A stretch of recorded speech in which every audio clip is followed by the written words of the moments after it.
মহিষটির লম্বা সাদা দাড়ি ও ভিন্নধর্মী চেহারা আর চলাফেরায় যেন আভিজাত্যের ছোঁয়া। ভারতের প্রধানমন্ত্রী নরেন্দ্র মোদীর নামে নামকরণ করেছেন মোদিজি। নারায়ণগঞ্জের সিদ্ধিরগঞ্জে বিক্রির অপেক্ষায় রয়েছে বিরল এই মহিষটি। নারায়ণগঞ্জ প্রতিনিধি হাসান মজুমদার বাবলুর তথ্যচিত্রে ডেস্ক রিপোর্ট। মহিষটির শরীর জুড়ে হালকা সাদা আভা আর মুখের নিচে ঝুলে আছে লম্বা দাড়ি, যা সহজেই নগর কাটছে দর্শনার্থীদের। এক নজরে দেখতে প্রতিদিনই খামারে ভিড় করছেন নানা শ্রেণী পেশার মানুষ।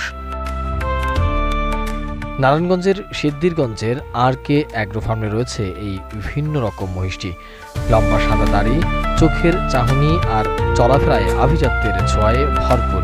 এই যেন ভারতের প্রধানমন্ত্রী নরেন্দ্র মোদী, আর সেই নামেই সামাজিক যোগাযোগ মাধ্যমে ব্যাপকভাবে আলোড়ন সৃষ্টি করেছে এই মহিষটি। নরেন্দ্র মোদী এটা তো নামে, আর সে তো হচ্ছে মানুষ। তো ওয়ান কাইন্ড অফ যে আমি বুঝি নির্মাণের শিল্প, সালাম স্টিল বোঝে ডিউরেবিলিটি। সালাম স্টিল মোস্ট ডিউরেবল স্টিল। গরুটার নাম নরেন্দ্র মোদী, তার দাড়ি আর মোদির দাড়ি সেম কালার, হয়তো বা এজন্য নামটা ডাকা হচ্ছে।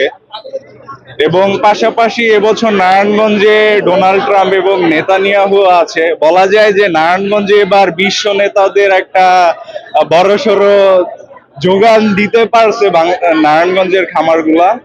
তো আশা করছি এবার কুরবানিতে সবার টপ অফ দা টাউন থাকবে নারায়ণগঞ্জ। ভাই পুরো হুবহু মিল ভাই, কোনো মিস্টেক নাই, নরেন্দ্র মোদীর মতো।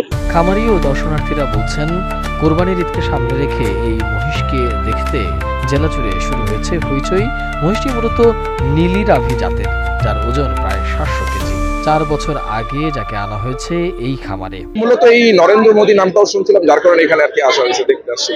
এবছরও দেখলাম অনেক সুন্দর সুন্দর গরু। আমি এখানেও দেখলাম অনেক বড় বড় গরু আছে। আমি অন্যান্য এগুলো তো গিয়েছিলাম, ওইখান থেকে আমার এখানে আর কি ভালো লাগছে। এইখানের এনভায়রনমেন্টটা অনেক সুন্দর আর কি, ওনারা অনেক সুন্দর করে ডেকোরেশন করছে।